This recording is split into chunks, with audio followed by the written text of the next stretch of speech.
자, 이제 계속해서 교재 138페이지에 개발행위 허가 제한이라는 제목이 나와 있죠? 바로 6번입니다. 토토토 건물을 우리가 개발행위라고 했습니다. 또 개발행위 허가를 제한하겠다는 거죠. 허가를 제한한다는 것은 영원히 허가를 안 해주겠다 이 뜻은 아니고요.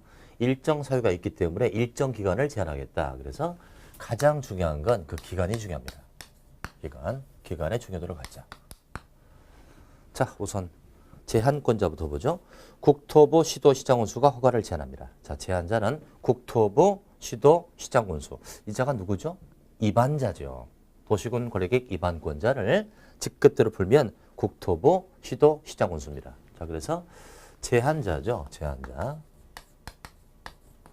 제한자는 입안자는 우리 동네를 소상히 아는 자니까 그 자가 허가를 제한해야 현실감이 있다는 얘기죠. 그러니까 직급대로 풀어서 국토부, 시도지사, 그리고 시장군수가 제한한다. 상급자, 중급자, 하급자가 되겠네요. 두 번째, 제한의 사유입니다. 다음에 해당하는 지역으로서 도시군 관리객상 특히 필요하다라고 인정되면 그런 지역에 대해서 허가를 제한할 수 있다. 그래서 박스에 5가지 사유가 있어요. 자, 제한 사유입니다. 어떨 때 제한하는지. 요것을 5개를 제가 3가지로 압축하려고 합니다. 3가지로. 그래서 1번 보시면 녹지지역 계획관리적으로서 수목이 집단적으로 자라고 있다. 수목에다 동그라미 딱 치고. 수목은 나무란 얘기죠. 또 조수류 등이 집단적으로 서식하고 있다. 조수류 동그라미. 새죠, 새. 또 우량농지 등으로 보존할 필요가 있다. 우량농지 동그라미. 수목, 조수류, 우량농지를 체크했습니다. 이와 같이 보존할 필요가 있으니 우선 당장 허가해주면 안 된다. 그 보존을 위해서 일정 기간 허가를 유보하자는 거죠. 첫 번째는 수목, 조수류, 그리고 우량농지 이렇게 압축 파일을 만들자고요. 우량농지 이럴 때 제한할 수 있다. 수목, 조수류, 우량농지. 자, 두 번째, 개발 행위로 인하여 주변의 환경, 경관, 미관, 문화재 등이 크게 오염되거나 손상될 우려가 있으니까 당분간 제한하자 이거예요. 여기서는 환경과 오염에다 동그라미 쳐줍니다. 두 번째는 환경하고 오염이죠. 이럴 때 허가를 제한할 수 있다. 환경, 오염. 그다음에 3, 4, 5 3개 나오지 않습니까? 3개를 묶어서요. 이렇게 적어주세요. 계획 수립 중. 이 3가지의 공통점은 계획을 수립하고 있는 중이라는 거죠. 계획 수립 중. 3번 보면 도시군 기본계획이나 도시군 관리계획을 수립하고 있는 지역 그랬으니까 계획 수립 중이라는 얘기입니다. 진행 중이라는 얘기죠.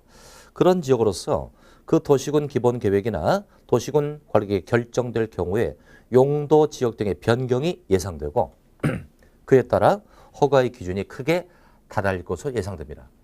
지금 계획을 수립 중이다 보니 이 계획이 완전히 결정되고 나면 용도적인 변경이 예상되고 그에 따라서 허가 기준이 달라질 것으로 예상된다. 그러니 계획이 완전히 수립될 때까지 유보하자 이거예요. 제한하자.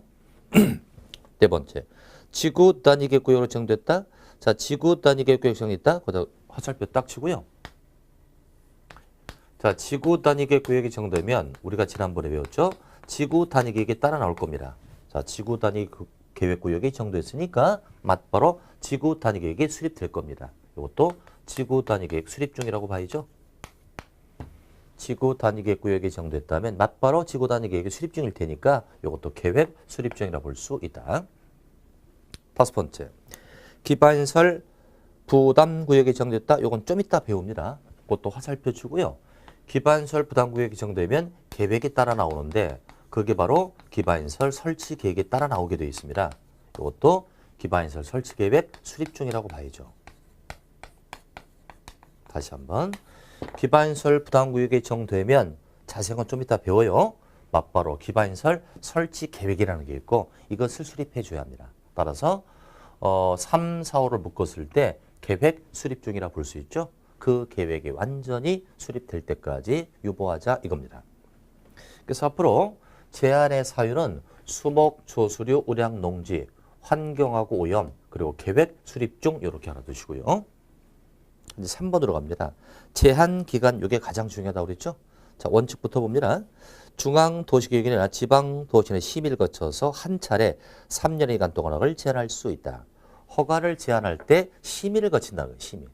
심의를 왜 거친다? 국가에서 개인의 허가를 제한하게 되면 국민은 피해를 볼 수가 있죠.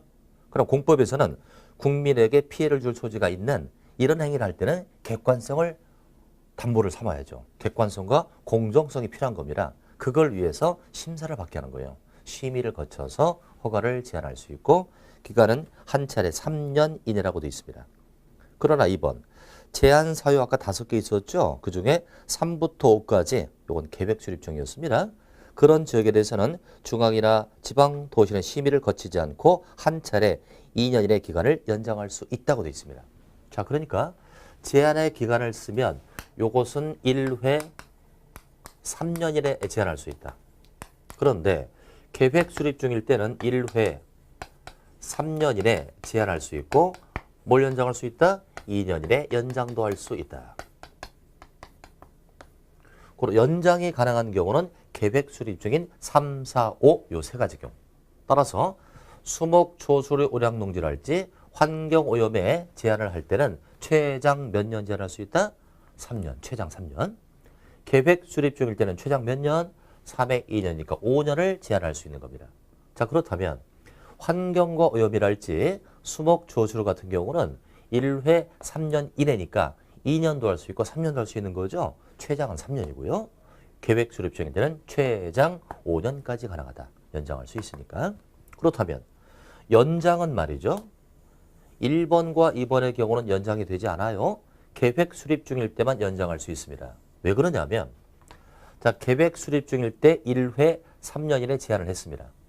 근데 계획이라는 것이 3년 지났음에도 수립이 안 될 때가 허다합니다. 그때는 한 번 더 연장해서라도 완전 수립될 때까지 기다려보자. 이런 의미에서 계획 수립 중일 때는 연장할 수 있다는 겁니다.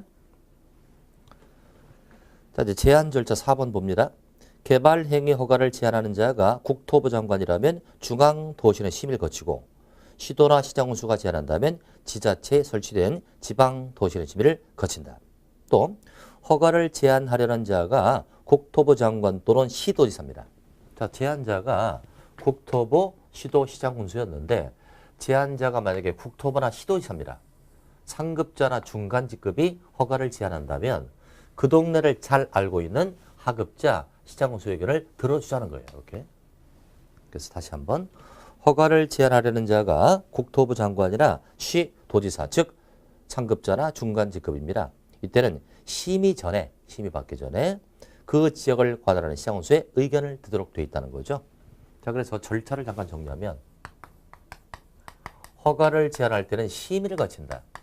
객관성으로 심의를 거친다. 또 의견 청취가 있습니다. 즉 국토부 장관이나 시도지사가 제안할 때는 누구 의견 듣자? 시장 군수의 의견을 들음으로써 현실성을 반영하자. 이런 의미고요. 5번째, 사전고시라고 되어 있습니다. 자, 여러분들 고시라는 게 무슨 말이죠? 전국에 알리는 걸 고시라고 했습니다. 대개는 국가에서 뭔가를 결정하고 났을 때 그 후에 고시를 하거든요. 근데 이건 뭐다? 제안할 내용을 미리 고시하는 거예요. 사전고시. 왜 미리 고시할까요? 허가를 신청할 때 만약에 미리 고시하지 않았다고 쳐봐요.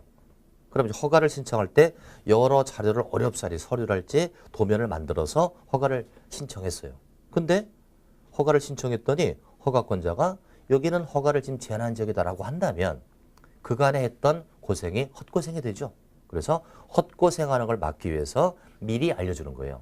허가 준비하지 못하게 미리 알려준다. 그래서 거기 사전고시에다가 헛고생 방지라고 적으세요. 헛고생을 방지하기 위해서 미리 알려주는 것입니다. 자, 국토부, 시도, 시장, 군수는 허가를 제한하려면 제한 지역, 제한 사유, 제한 대상이나 기간을 미리 알려서 고시하라. 그래서 이 절차 중에는 사전에 고시하는 절차가 있다. 미리 알려주자. 제한할 내용을 미리 알려서 헛고생을 막자는 겁니다. 자, 6번. 중도 해제 및 고시가 나오네요. 자, 허가 제한 기간이 아까 최장 3년까지 가능하다고 그랬죠? 그럼 만약에 3년으로 정했다면 그 3년을 꼭 채워야 될까요? 그 전이라도 해지할 수 있을까요? 그렇죠.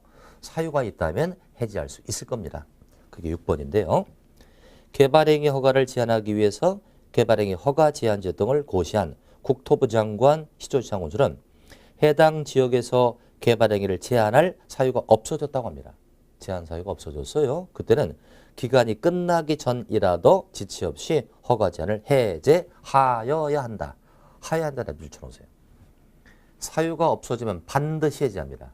그래서 공법에서는 사유가 소멸되면 의무적 해제. 공법에 사유가 소멸됩니다. 공법의 대원칙이죠. 제한할 사유가 없어지면 그때는 반드시 한다. 의무적 해제. 제한을 반드시 풀어주는 거죠. 사유가 없어졌음에도 풀어주지 않는다면 국민의 규제는 가중될 겁니다. 그러니까 사유가 소멸되잖아요. 그럼 반드시 의무적 해제니까 해제하여야 한다. 이렇게 끝나겠죠. 하여야 한다. 이걸 할 수 있다로 풀면 틀리는 거예요. 의무적 해제다. 자, 한 장 넘겨주시고요. 이제 140페이지가 되겠습니다. 이제 일단은 허가 제한은 여기까지예요. 제한자랄지 제한 사유랄지 절차를 쭉 공부했는데 압도적으로 출제가 많은 건 기간입니다. 그래서 수목, 조수류, 우량, 농지랄지 환경과 오염은 연장할 수 있다 없다? 없다. 1회 3년 이내 제한할 수 있고 계획 수립 중일 때는 연장할 수 있다. 그래서 최장 3년 되겠죠? 3년 이내 제한하고 2년 이내 연장할 수 있다. 가장 중요한 거 바로 이 기간이 되겠습니다. 자, 그 정도 보셨고요. 이제 140페이지로 갑니다. 140페이지. 바로 7번 제목을 보도록 해요. 허가 위반자에 대한 조치. 무슨 얘기냐면 토토토 건물에 대해서 개발행위 허가를 받아야 되죠. 허가를 받지 않고 하거나 허가는 예를 들어서 허가는 요만큼 허가 신청했는데 행위를 더 하거나 허가를 위반하고 있죠. 그때는 어떻게 할까? 1, 2번 두 개 묶으세요. 1번에 원상회복 명령 나와 있고요. 2번에 행정대집행이 나옵니다. 우리 공법에서 뭔가를 위반합니다. 개발행위를 위반하면 일단 두 가지 중 하나. 하나는 명령을 내리죠. 원상회복의 명을 준다. 원래대로 돌이켜라 라고 원상회복의 명을 줍니다. 이걸 듣지 않았을 때 대집행 들어간다. 자, 대집행은 들어본 거죠. 원래대로 돌려놔라라고 했는데 돌리지 않았다라면 대집행, 행정기관이 대신 가서 부셔버리겠다 이거죠. 대집행한다. 또는 형사처벌할 수 있습니다.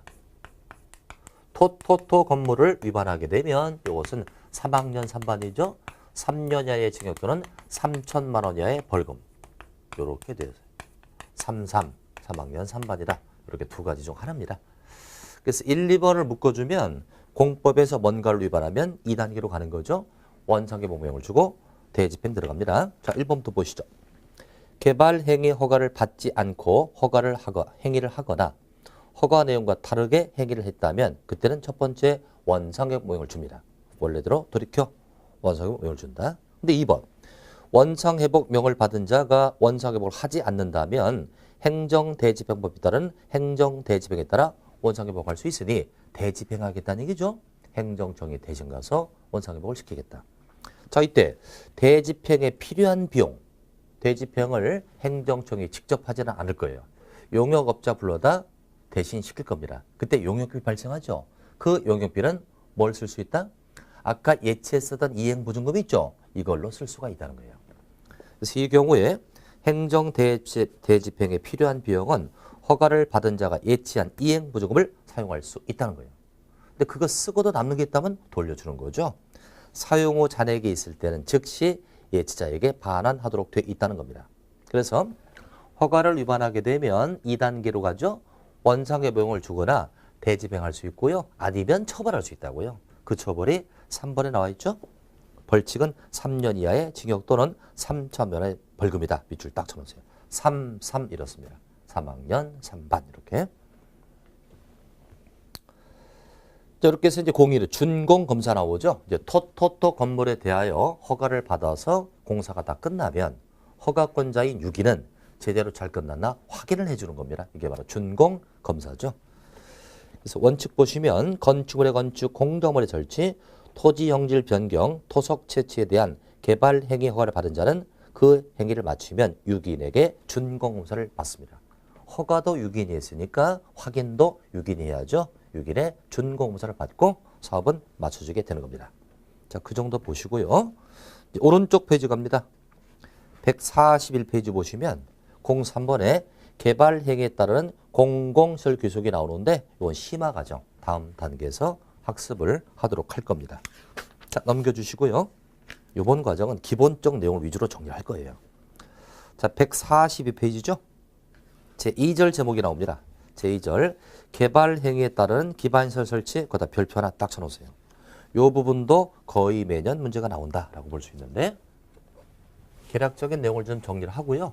내용을 좀 교재를 보겠습니다. 제목이 개발 행위에 따르는 기반시설 설치 이렇게 되어 있죠. 자, 이게 무슨 얘기냐면 자, 이렇습니다. 개발 행위를 합니다. 그럴 때 기반시설을 설치하자 이거예요. 기반시설을 설치하자. 개발 행위는 토토토 건물이었는데요. 거창하게 생각하지 마시고 개발 행위니까 아파트 짓는다라고 생각하세요. 아파트 짓는다. 아파트 지을 때 기반시설을 함께 설치하자는 얘기죠. 기반시설이면 학교랄지 도로 같은 거예요. 학교나 도로와 같은 기반시설을 설치하자. 지금은 많이 좋아졌습니다만 예전에 이런 일이 있었죠. 아파트를 자꾸 짓는데 도로나 학교는 채 만들지 않고 아파트만을 자꾸 설치합니다. 그러다 보니까 교통지옥이 발생하죠. 교통체증이 발생하고 여러 가지 문제가 발생합니다. 소위 난개발이 되는 거죠. 그래서 안 되겠다. 난개발을 막기 위해서 연동제. 자, 어려운 말이죠. 연동제라는 건 뭐냐면 함께 동반하자 이거예요. 즉 개발 행위를 할 때 기반시설을 함께 동반함으로써 난개발을 막자 이거예요. 난개발 막자.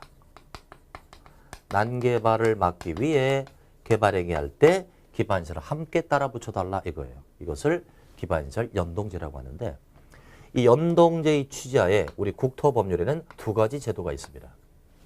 하나는 개발 밀도 관리구역. 개발 밀도 관리 구역이 있고요. 또 하나는 기반시설 설치 구역이 있다. 기반시설 부담 구역이 있다. 기반시설 부담 구역이 있습니다. 요 두 가지는요. 개발 행위를 할 때 기반시설을 함께 따라 붙이자고 하는 연동제의 제도적 취지를 갖고 있다. 자, 이때 요걸 제가 노란색으로 해볼게요. 개발 밀도 관리구역. 또 기반시설 부담 구역을 빨간 펜으로 체크하겠습니다.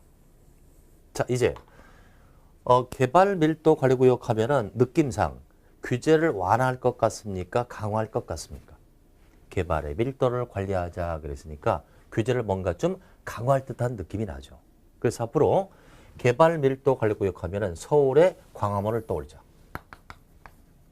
광화문 지역에 지정이 되어 있습니다. 즉 개발 밀도 관리 구역은 도심권 내에 지정된다. 도심권 내에 지정되는 특성이 있어요. 자, 그래서 광화문을 가보자고요. 광화문은 도심 한복판에 있고요. 이렇습니다. 이 광화문에 개발 행위 할 수 있다 없다? 건물 지을 수 있다 없다? 지을 수 있다고요. 그죠? 아무리 복잡하더라도 건물을 지을 수 있어요. 그럼 개발 행위를 할 때 연동제에 의하면 개발 행위를 할 때 기반시설을 따라 붙여주자고 했잖아요. 근데 광화문 지역에 건물은 지을 수 있는데 기반시설, 즉 도로 같은 것을 설치할 수는 있으나 설치가 용이해요? 곤란해요? 곤란하다고요. 곤란하다. 시내 중심부다 보니까 개발 행위를 함에 있어서 기반시설 설치가 아주 곤란합니다. 곤란하다. 도로 가기가 곤란해요. 그러니까 기반시설이 곤란하니까 개발을 많이 해야 되겠어요? 조금 해야 되겠어요? 조금 해야죠. 그죠? 도로 확보가 안 되니까 개발도를 낮춰야 돼요. 따라서 기준을 완화한다, 강화한다? 강화한다.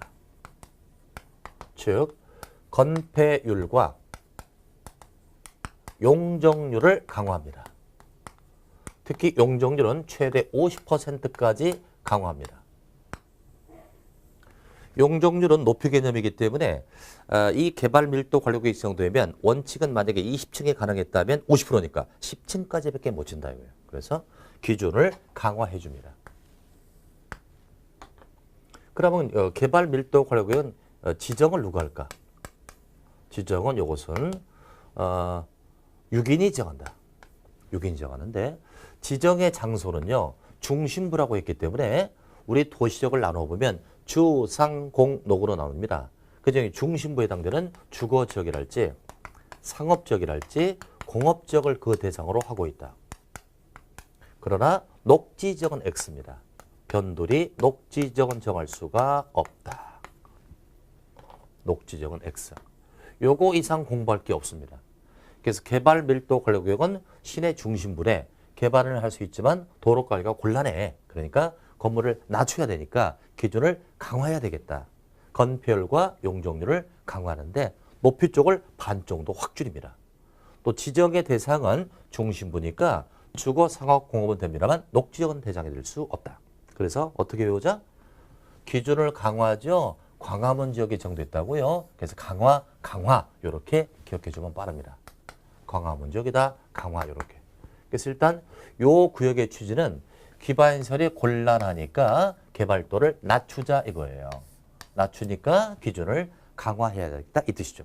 그래서 일단 교재 가지고 요 부분을 먼저 살펴보도록 합니다. 자, 142페이지예요. 개발 밀도 관리구역 어디를 떠올리자?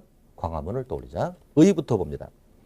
개발 밀도 관리구역이란 개발로 인하여 기반시설이 부족할 것이 예상되나 기반시설 처지가 곤란하다고 되어 있죠? 곤란 체크하시고 곤란한 지역을 대상으로 건폐율, 용적률을 강화 적용한다. 강화에다 동그라미. 두 번째, 지정권자는 누구다? 6인. 동네 개념이니까 6인이 정한다. 3번, 지정 대상 지역은 주, 상, 공업의 밑줄 딱 치고요. 녹지 지역은 X. 변두리 녹지 지역은 지정 대상이 될 수 없다. 주거, 상업, 공업 지역에서 개발 행위로 기반시설, 처리, 공급, 수용 능력이 부족할 것으로 예상되는 지역 중 기반시설 처지가 곤란하단 말이죠. 그런 지역을 대상으로 정할 수 있다. 4번, 지정 기준, 기준의 동그라미. 이 구역을 지정할 때 기준이 있겠죠. 그럼 공법상 기준은 누가 정한다? 국토부 장관 나오지 않습니까? 국토부 장관이 기준을 정하는데 오른쪽 페이지 잠깐 봐봐요. 기준에서 말이죠. 파란색 네모 보이나요? 가나, 다라, 마 그랬어요. 자, 이럴 때 정 기준이 되는데 가본부터 봅니다. 해당 지역의 도로 서비스 수준이 매우 낮아 차량 통행이 현저히 지대는 지역. 그럴 때 정할 수 있다. 도로 설치가 곤란하여 도로 서비스 수준이 매우 낮아요. 그때 건물을 높이면 안 되지 않습니까? 강화시키기 위해서 개발 밀도 관리구역을 정한다. 하나번, 해당 지역의 도로율이 국토부령이 정하는 용도 지역별 도로율이 20% 이상 미달됩니다. 필요한 것보다 20% 이상 미달되니까 건물을 다운시켜야 되겠죠? 20% 나왔고요. 다번, 향후 2년 이내 해당 지역의 수도에 대한 수도량이 수도시설의 시설 용량을 초과합니다. 시설 용량보다 초과한다고요. 절대 딸리는다는 얘기죠. 그때는 건물을 다운시키자 이거죠. 라번, 향후 2년 이내 해당 지역의 하수 발생량이 하수열의 시설 용량을 이미 초과합니다. 그래서 더 필요해서 더 설치를 해야 돼요. 근데 그 설치가 곤란할 때, 그럴 때 건물을 다운시키기 위해 이 구역을 정할 수 있다. 끝으로 향후 2년 이내 해당 지역의 학생 수가 학교 수용력을 20% 이상 초과해요. 학교가 더 필요하잖아요. 근데 그 학교 설치가 곤란합니다. 그때는 건물을 다운시키기 위해서 개발 밀도 관리구역을 정한다. 그래서 이 기준에서 한번 과거에 출제되었는데요. 숫자만 보세요. 나번에 20%, 다번에 2년, 라번에 2년, 마번에 2년과 20% 숫자가 다 이자로 시작되고 있다. 이렇게 봐가시고요. 이제 괄호 5번으로 내려갑니다. 지정의 절차. 누가 정한다고 그랬죠? 6인. 6인이 정하니까 심의를 거칠 때 6인은 지자체니까 지방 도시내 심의를 거치는 겁니다. 6인은 개발 밀도 관리구역을 정할 때 다음 사항에 대하여 지방 도시내 심의를 거친다. 그래서 지방 도시내 심의를 거쳐서 6인이 정하는 겁니다. 자, 넘겨주시고요. 이제 괄호 6번으로 갑니다. 지정 고시 효과. 자, 이 구역이 정되면 기준을 완화한다, 강화한다. 강화해 줍니다. 따라서 건폐율, 용적률을 강화 적용하는데 그 밑에 네모칸에 보시면 해당 용도 지역에 적용되는 용적률은 최대한도 50%에서 강화한다고 되어 있죠. 용적률은 50%. 그렇다고 건폐율도 50g 안 돼요. 건폐율의 강화 범위는 심의를 거쳐서 결정을 하고 용적률의 강화를 50%까지 강화한다. 그래서 이 부분은 그 정도로만 해주세요. 개발 밀도 그러고요. 광화문을 떠올리자. 이제 기반시설 부담구역은 말 그대로 해석해보자.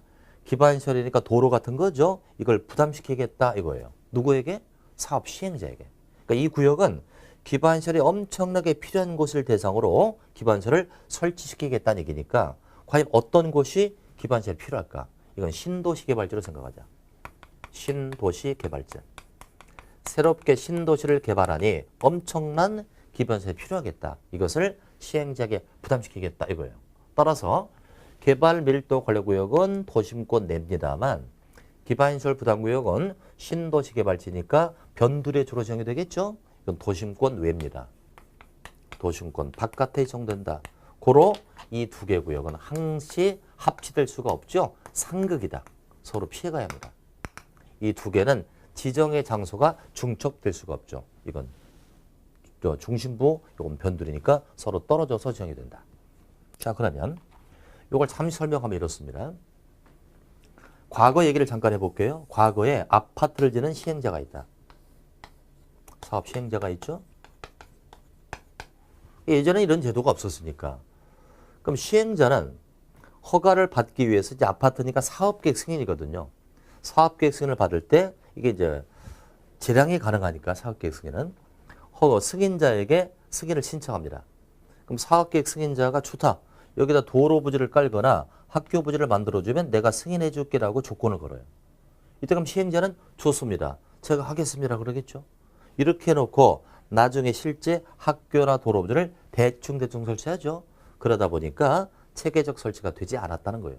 그래서 이제 이 제도는 뭐냐 하면 자 기반시설 부담구역은 6인이 있었다고 이 동네를 관할한 6인이 있었다. 시행자가 엄청나게 개발 행위를 합니다. 즉 신도시 개발지라는 거예요. 신도시 개발지에서 엄청나게 개발을 할 필요가 있습니다. 이때 개발 행위를 하니 기반시설을 함께 따라 붙여야 되지 않습니까? 도로나 학교 부지가 필요하다라고 판단이 되면 6인은 여기를 갖다가 기반시설 부담구역을 딱 지정합니다. 무슨 구역이라고요? 기반시설 부담구역을 정합니다. 정해놓고 6인이 시행자에게 그럽니다. 당 사업장이 기반시설 부담구역이 정됐으니까 당신이 알아서 기반시설을 설치하세요 라고 부담을 주는 거예요. 시행자에게 기반시설을 설치하세요 부담을 주는 거예요. 그 다음에 이때 시행자도 대충 설치하려고 했죠. 시행자 꼼짝 못하게 계획을 만들어줘요. 그래서 요 구역이 정되고 나면 기반시설 설치 계획을 수립해 준다고요. 누가? 6인이. 6인이 구역도 정하고 계획도 만들어줍니다. 그럼 요 계획은 어느 정도 상세한 계획이냐? 이 계획을 보면 시행자는 언제까지 도로 만들고 시행자는 언제까지 학교 만들어 주세요. 이렇게 구체적으로 시기와 필요한 걸 제시합니다. 그럼 이제 시행자는 이 계획에서 정해진 대로만 기반시설을 설치하는 것이죠. 이렇게 함으로써 체계적 설치를 유도하자는 거예요. 그렇다면 기반시설 부담구역 누가 정했다고요? 6인. 계획도 누가 만든다? 6인. 1년 이내 만들어요. 1년. 구역이 정되면 1년 안에 계획을 만들어줘야 돼요. 계획이 1년 안에 만들어지면 구역은 해제가 된 것으로 봅니다. 빠른 기간 내 계획을 만들어라는 얘기죠. 그럼 여러분들 구역은 누가 정했다? 6인. 계획은 누가 수립한다? 6인. 이 계획을 만약에 시행자에게 맡겼다고 쳐봐요. 6인이 기반시설 부담구역을 정했는데 시행자가 야 네가 계획 만들어서 네가 알아서 시설을 설치해. 그러면 대충 만들 거 아니에요. 고양이한테 생선 맡기는 꼴이죠. 그러니까 시행자 꼼짝 못하게 계획도 6인이 만들어준다는 겁니다. 자 그렇다면 이제 도로 아파트를 짓는 이 시행자에게는 기반시설을 부담시킬 수가 있지 않습니까? 그러니까 얘는 기반시설을 설치하면 돼요. 근데 A라는 개인이 이 구역에다 집을 지려고 해요. A라는 개인이 이 구역에다가 집을 질 때는 이 A한테 네가 도로 깔아라 그럴 수는 없지 않습니까? 개인이니까. 그때는 어떡하냐? 이런 개인에게는 돈을 걷게 합니다. 그 돈이 바로 기반시설 설치 비용이죠. 기반시설 설치 비용을 내게 합니다. 그러니까 6인이 이 구역이죠. 이 구역 내에 개별적 건물을 지을 때는 얘는 직접 설치를 못하니까 돈을 걷는 거예요. 그 돈이 바로 기반시설 설치 비용이죠. 이 돈을 걷어놨다가 이 돈을 가지고 필요한 시설을 설치하는 것이다. 이런 얘기입니다. 따라서 기반시설 부담구역은요. 구역도 나오고요. 계획도 나오며 비용까지 나오기 때문에 위에 거보다 훨씬 더 중요도가 크다는 걸 강조합니다. 자, 그럼 이 구역은 무슨 특징이 있다? 기반시설을 적극적으로 설치하겠다는 얘기죠. 그러니까 개발 행위를 많이 한단 말이에요. 신도시 개발지니까 개발 행위를 많이 한다. 그러니 기반시설을 적극적으로 설치하겠다. 이런 얘기입니다. 전혀 두 가지는 상반적 개념이다. 이렇게 보시고요. 자, 이제 교재 가지고요. 차분하게 훑어보겠습니다. 144페이지가 되겠죠? 맨 밑에 기반시설 부담구역이 나옵니다. 어디를 떠올리자? 신도시 개발지 변들입니다. 자, 의부터 봐봐요. 개발 밀도 권리구역 외의 지역 외에다 동그라미 딱 세요. 이 두 개는 서로 상극이란 말이죠. 그러니까 요 구역은 이 구역 외의 지역에 지정된다는 거예요. 외자 딱 동그라미 치고 외의 지역으로서 개발로 인하여 도로, 공원, 녹지 등의 기반시설 시설가 필요한 지역을 대상으로 기반시설을 설치하거나 그에 필요한 용지를 확보하기 위해서 지정고지된 구역을 말한다. 그러니까 적극적으로 시설을 설치하겠다는 의도군요. 자, 오른쪽 페이지 괄호 2번. 기반시설 부담구역의 지정권자 누구다? 6인. 6인이 지정한다. 두 번째, 지정 대상 지역을 살핍니다. 박스에 가나다 이렇게 세 가지 있는데 이 세 개 지역을 대상으로 기반시설 부담구역을 정할 수 있다고요. 자, 가번 보시면 이 법 또는 다른 법의 제정 개정으로 인해 행위 제한이 완화되거나 해제된다. 완화와 해제라 각각 밑줄. 규제가 완화되고 해제되어야 개발행위 할 수 있고 신도시를 개발할 수 있다. 그럴 때 기반시설이 필요하지 않겠느냐. 완화, 강화, 완화, 해제. 나번. 이 법 또는 다른 법에 따라 지정된 용도적 등이 변경되거나 해제되어 행위 제한이 완화된다. 해제와 완화자 또 각각 밑주세요. 규제가 풀리고 해제가 되어야 신도시를 개발할 수 있겠죠? 그럴 때 이 구역을 정할 수 있다. 고로 행위 제한이 강화되는 지역은 대상되지 않겠죠? 강화는 X. 규제가 강화되는 곳은 이 구역을 정할 수 없다. 완화되고 해제가 되어야 합니다. 다번에 기역, 니은 두 가지가 또 나오죠? 둘 다 20% 이상이 나옵니다. 그래서 기역번 보면 허가 건수가 20% 이상 증가했다든지 니은번은요. 인구 증가율이 20% 이상 증가한 겁니다. 허가나 인구 증가율이 20% 이상 증가했으니까 엄청난 개발이 필요할 것이고 그에 따라서 기반시설가 필요하지 않겠느냐 이렇게 정리한 거죠. 넘겨주시고요. 146페이지에 맨 위에 지정 기준 또 나오죠. 기준에다 동그라미. 자, 기반시설 부담구역을 지정하는 기준인데요. 기준은 누가 정한다? 국토부 장관 나와 있죠. 국토부 장관이 정하는데 박스에 세 가지 나오고요. 그중에 1번만 보자. 기반시설 부담구역은 기반시설이 적절하게 배치할 수 있는 규모로서 최소 10만 이상은 돼야 합니다. 최소한 그래도 10만 이상은 되어야 신도시급이 아니겠느냐. 그럴 때 지정 대상 될 수 있다. 네 번째, 지정의 절차 보세요. 기반시설 부담구역을 지정 변경할 때는 주민 의견 듣는다. 주민 의견. 또 지방도시에 심의를 거친다. 심의 밑줄. 그래서 지정을 하게 돼요. 자, 보시자고요. 이 기반시설 부담구역은 지정의 절차를 보면 주민 의견을 듣고 주민의 의견을 듣고 심의를 거칩니다. 심의를 거쳐서 그렇게 지정을 하죠. 물론 6인이 지정합니다. 근데 요 지정은 개발 밀도 권리구역은 어떻게? 심의를 거쳐서 그냥 지정하죠. 심의를 거쳐서 6인이 정한다고요? 똑같이 심의를 거치는 건 마찬가지인데 기반시설 부담구역에서는 주민 의견이 있다는 걸 기억해야 돼요. 왜 이건 주민의 의견이 없는데 이건 주민의 의견이 있을까요? 이렇게 생각하면 돼요. 주민의 의견을 듣는 경우는 그 사안이 주민에게 절대적 영향을 미치거나 주민이 관심도가 높을 때 주민 의견을 듣게 됩니다. 근데 이 구역은 주민에게 별 예보다는 덜하지. 왜 그렇다? 요 구역이 정되면 깨딱 잘못하면 돈을 낼 때가 있거든요. 돈을 내기 때문에 그 지역에 관심사가 굉장히 많은 거예요. 그래서 주민의 의견을 듣는다. 이렇게 이해하시고요. 이제 괄호 3번. 기반시설 설치 계획 나오죠? 시행자 꼼짝 못하게 기반시설을 언제까지 설치하세요를 규정하는 계획인데 누가 수립한다? 6인.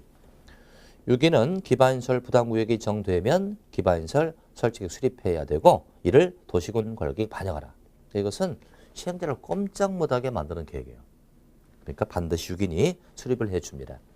오른쪽 3번에 기반시설 설치계획 수립 의제라고 되어 있는데 이건 지금 하면 어려워요. 다음 심화 과정에 연결해 설명을 드리고요. 4번 해제 의제가 나오죠. 기반시설 부담구역이 정고시가 되었어요. 1년 동그라미 딱 쳐놓자. 1년 될 때까지 기반시설 설치계획 수립 안 하면 1년 되는 그 다음 날 구역은 해제된 것으로 본다. 자, 이렇죠? 구역을 어렵사리 만들었습니다. 그럼 빨리빨리 계획에 따라 나와야 돼요. 1년 안에 계획이 수립이 안 되면 그날이에요? 다음 날이에요? 다음 날 구역은 해제가 된 것으로 본다. 우리 공법에서는 해제가 됐거나 실효가 되는 건 그날이 아니었죠. 공법상 실효나 해제는 그 다음 날입니다. 1년 되는 다음 날 구역은 해제가 된 것으로 봅니다. 괄호 4번 비용도 나오겠죠? 기반시설 설치 비용이 나옵니다. 이것은 이 구역에서 개별적 건물을 짓는 자에게 돈을 걷게 하는 거예요. 그 돈을 가지고 필요한 시설을 설치하는 건데요. 자, 괄호 4번이죠. 부과 대상 건축 보자. 자, 세 군데 밑줄이 들어갑니다. 기반시설 부담구역에서 그랬죠? 밑줄 딱 치고. 기반시설 부담구역에서 기반시설 설치 비용의 부과 대상인 건축계획에는 단독주택이나 숙박시설 등의 시설로서 200제곱 초과라 밑줄. 200제곱을 초과하는 신축과 증축이라 밑줄. 신축과 증축. 자, 지금 기반시설 설치 비용은 어디에 지을 때 내는 돈이라고요? 이게 아니죠. 기반시설 부담구역 내에서 연면적 200제곱을 초과하는 신축과 증축. 신축과 증축일 때만 이 돈을 냅니다. 자, 신축도 새롭게 짓는 거고요. 증축은 늘리는 거잖아. 그죠? 늘리는 거니까 이것도 늘리는 부분은 새롭게 지어졌다는 개념이에요. 신축과 증축은 뭔가 새로운 창조적 의미의 건축이라는 거죠. 신축과 증축일 때 이 돈을 내는 겁니다. 자, 한 장 넘겨주시고요. 이제 148페이지 맨 밑에 3번에 감면 하나 보겠습니다. 납부 의무자가 기반시설 부담구역에서 설치해야 되는 기반시설 시설을 설치했거나 이미 용지를 확보했다든지 원인자 부담금으로 비용을 납부했다면 이 법에 따른 기반시설 비용을 감면해 줍니다. 이 돈은 결국 걷어서 필요한 시설을 설치하겠다는 건데 이미 시설을 설치했거나 용지를 확보했다면 그만 마치 돈을 빼주겠다 이 뜻이잖아요. 그렇게 확인하시고요. 일단 오른쪽 페이지로 가자. 오른쪽 페이지 4번 부과 및 납부에서요. 동그라미 2번만 보겠습니다. 부과 및 납부 기한. 6위는 납부 의무자가 국가 또는 지자 출업도 건축 허가를 받은 날로부터 2개월 이내 이 비용을 부과를 하고요. 납부 의무자는 사용 승인 신청할 때까지 이 돈을 내라고 돼 있죠. 자, 이 돈을 누가 부과한다? 6인. 6인이 내라고 하겠죠. 6인은 언제까지 부과를 신청한다? A가 이 건물 지으려면 허가 받아야 되잖아요. 허가를 받은 날로부터 2개월 이내 6인이 A한테 돈을 내라고 합니다. 그럼 이는 언제까지 돈 낸다? 공사를 다 마치고 사용 승인을 신청할 때까지 냅니다. 우리가 공사 끝나면 준공 검사를 받는다고 그러죠. 근데 사용 승인은 뭐다? 건축법에서는 건물 다 지었을 때 준공 검사라고 하지 않아요. 사용 승인이라고 합니다. 얘가 이제 건물 다 져서 사용 승인을 신청할 때까지 이 돈을 내야 합니다. 그 얘기는 무언의 압박이죠. 얘가 사용 승인 신청할 때까지 이 돈을 내지 않으면 사용 승인을 안 해주겠다는 무언의 압박이 될 수도 있다는 겁니다. 다시 3번 물납이라고 나오죠. 물납 신청서 제출. 기반시설 설치 비용은 현금이나 신용카드나 직불카드로 납부하도록 하되 부과대상 토지나 비슷한 토지로 납부할 수 있으니 물납도 가능합니다. 현금이 원칙이다. 카드도 된다. 토지로 대신되는 물납도 가능하다. 물건으로 납부하겠다는 얘기죠. 물납도 가능하다. 자, 넘겨주시고요. 동그라미 4번이죠. 페이지 150페이지 동그라미 4번 되겠습니다. 납부길 연기와 분할 납부 나오는데 자, 기획본을 잘 보시면 6일은 납부 의무자가 다음에 해당하여 비용을 납부하기 곤란하다고 인정되면 그때는 연기해 줍니다. 1년 범위 내에서 납부기를 연기해 주거나 또 분할 납부도 가능하죠. 2년 이내 분할 납부도 가능하다. 그래서 1년 이내 연기, 2년 이내 분할 납부 인정해 줍니다. 이제 괄호 5번으로 쭉 내려가자. 그럼 6인은 이 돈을 걷어놨다가 특별회계를 설치하죠. 그래서 필요할 때 그 돈을 쓸 수가 있을 거예요. 자, 관리 보겠습니다. 6인은 기반시설 설치 비용의 관리 및 운용을 위하여 기반시설 부담구역별로 특별 회계를 설치하고 거기다 저장해 놨다가 필요할 때 쓰겠다 이런 얘기죠. 자, 그렇다면 여러분들 돈을 걷어서요. 기반시설 설치 비용을 걷어서 이 구역에 필요한 시설을 다 설치했습니다. 그리고 잔액이 남았다 이거예요. 잔액이 남았다면 다시 돌려줄까요? 안 돌려줄까요? 어떻게 생각하십니까? 얼핏 잔액이 남았으니까 돌려주겠지. 이리 생각하기 좋아요. 잔액이 남으면 환급 돌려주지 않아요. 왜 그러냐면 이 기반시설 설치 비용은 자기가 건축한 면적에 따라 돈을 냅니다. 그렇기 때문에 이 면적에 맞는 기반시설을 설치해 줘야죠. 근데 다 어떻게 또 특별한 경우에 돈을 쓰고 남았다 이거야. 남았다면 돌려주지 않아요. 내가 훼손한 만치 돈을 내기 때문에 돌려주지 않고 이 구역과 연계된 시설이 있겠죠. 연결되는 시설에 사용할 수 있다는 규정이 있어요. 그것이 오른쪽 페이지입니다. 동그라미 1번 원칙 볼게요. 납부한 기반시설 설치 비용은 해당 기반시설 부담구역에 설치해야 되는 기반시설 자체나 용적부에 사용을 해야죠. 그러나 2번 내려가자. 예배.